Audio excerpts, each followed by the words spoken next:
అంబేద్కర్ విగ్రహానికి పూలమాలలు వేసి నివాళులర్పించారు వైసీపీ నేత జోగి రమేష్. గడప వద్దకే సంక్షేమ పథకాలు అందించారన్నారు. ప్రజల గుండెల్లో నిలిచిన వ్యక్తి అన్నారు. ఇక బస్సు యాత్ర జైత్ర యాత్రగా సాగుతుందన్నారు. కుప్పంలో చంద్రబాబు ఓడిపోతాడన్నారు. పిఠాపురంలో గ్లాస్ ముక్కలవడం ఖాయమన్నారు. ఇక అంబేద్కర్ స్ఫూర్తితో సీఎం జగన్ పాలన చేస్తున్నారని 175 స్థానాలు కైవసం చేసుకోవడం ఖాయమని జోగి రమేష్ స్పష్టం చేశారు. రేపు ఎన్నికల్లో మే 13వ తారీఖు ఎన్నికల తేదీ ఎప్పుడు వస్తుందా, పోలింగ్ స్టేషన్ ఎప్పుడు తీస్తారా, అందరూ కూడా వెళ్ళి జగనన్నకి ఓటు వేయాలా, ఫ్యాను గుర్తుకు ఓటు వేయాలని చెప్పేసి ఉర్రూతలుగుతా ఉన్నారు. ఈ పరిస్థితుల్లో తిట్టడమే పనిగా పెట్టుకొని హెలికాప్టర్ అంట, ఆయన దిగటం అంట, ఈయన రావటం అంట, ఇద్దరు కలిసి వెళ్ళటం అంట, తిట్టడం. నమ్మరుగాక నమ్మరు మిమ్మల్ని. ఇద్దరు మోసగాళ్ళు. ఈ ఇద్దరు మోసగాళ్ళకు తోడు మళ్ళీ ఢిల్లీ పోయారు. ఢిల్లీలో మళ్ళీ బీజేపీతో కలిశారు. కొత్త ఉంది మీకు. 2014లో మీరు కాదా, మీ ముగ్గురేగా పోటీ చేసింది.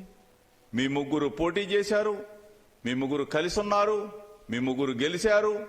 ఇద్దరు కలిసి ప్రభుత్వాన్ని ఏర్పాటు చేసుకున్నారు. అక్కడ మీరు, ఇక్కడ మీరు, ఢిల్లీలో మీరు, ఆంధ్రప్రదేశ్.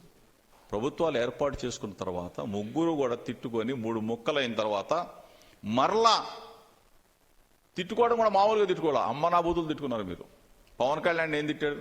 చంద్రబాబు నాయుడు గారిని అందరూ వీడు పెద్ద పుడింగాడా, వీడి వల్ల మేము గెలిచామా, వీడి మొహం చూసి మాకు ఓటేశారా అని చెప్పేసి పవన్ కళ్యాణ్ని బండబూతులు తిట్టారే. వాళ్ళ కుటుంబం మొత్తాన్ని తిట్టారే, వాళ్ళ అమ్మని తిట్టారే. ఈ చంద్రబాబు నాయుడు మోడీ గారిని, మోడీ కుటుంబ సభ్యుల్ని మొత్తాన్ని తిట్టారు బండబూతులు. మళ్ళీ ఏ మొహం పెట్టుకుని కలుగుతారా మీరు? సిగ్గు శరం ఉందా? విలువలు ఉన్నాయా? విశ్వసనీయత ఉందా మీకు? మార్చిపారేస్తారు మీరు. మీకు అలవాటైపోయింది. మీకు మారుస్తారు. పవన్ కళ్యాణ్కి అయితే అన్ని మారుస్తాడు. అతనికి అలవాటైపోయింది ఇది. దుర్మార్గులారా, మీరు ఇష్టం వచ్చినట్టు అది బంగాళాఖాతం ఏంది గెలిపేది? మీ బొందా. రేపు రిజల్ట్స్ తర్వాత మిమ్మల్ని ఎక్కడ కలుపుతారో చూడండి జనం. అసలు రిజల్ట్స్ తర్వాత తెలుగుదేశం పార్టీ ఉండదు, చంద్రబాబు నాయుడు ఉండదు. అడ్రస్ గల్లంతే. ఈ పవన్ కళ్యాణ్ ఉండదు, జనసేన పార్టీ ఉండదు. మొత్తం కూడా సాపాదిని చదువుకొని హైదరాబాద్ దుకాణం, కేర్ ఆఫ్ హైదరాబాద్. ఈ 2 పార్టీల అడ్రస్ గల్లందు కాబోతా ఉన్నాయి. ఈ ఇద్దరు లీడర్లు కూడా, కుప్పంలో చంద్రబాబు నాయుడు, పిఠాపురంలో పవన్ కళ్యాణ్.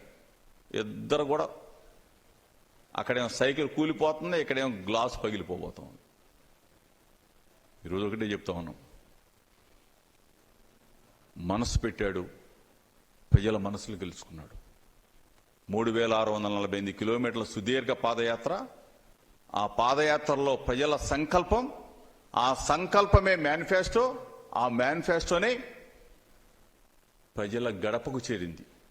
ప్రజల గడపకు చేరింది. ప్రజల గడపకు చేరింది కాబట్టి ప్రతి గుండెలో జగన్ అన్న ఉన్నాడు. కాబట్టి ఈరోజు జనం మొత్తం జగనన్న జగనన్న జగనన్న. ఫ్యాను గుర్తు, ఫ్యాను గుర్తు, ఫ్యాను గుర్తు. చంద్రబాబు నాయుడు పతనం అయిపోబోతా ఉన్నాడు. నేను ఒకటే చెప్తా ఉన్నాను. తెలుగుదేశం పార్టీలో ఉన్న నాయకులకు చెప్తా ఉన్నా, తెలుగుదేశం పార్టీ కేడర్ కూడా చెప్తా ఉన్నా, చంద్రబాబు నాయుడిని నమ్ముకుంటే నట్టేట మునిగిపోతారు.